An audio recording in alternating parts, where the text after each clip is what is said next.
Ramadan bulan ketakwaan, hal ini yang mendorong anggota Polres Ogan Ilir melakukan pengajian pada bulan suci Ramadan ini di Masjid Nurul Hikmah samping Polres Ogan Ilir. Bulan Ramadan merupakan bulan penuh marfiroh.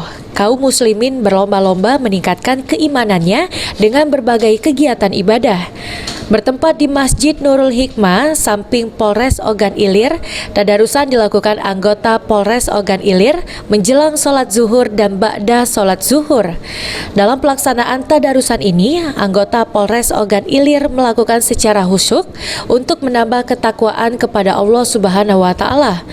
Dengan kegiatan yang dilakukan, diharapkan dapat menambah keimanan dan ketakwaan masing-masing anggota Polres Ogan Ilir di bulan suci Ramadan ini. Ahmad Romawi, PAL TV.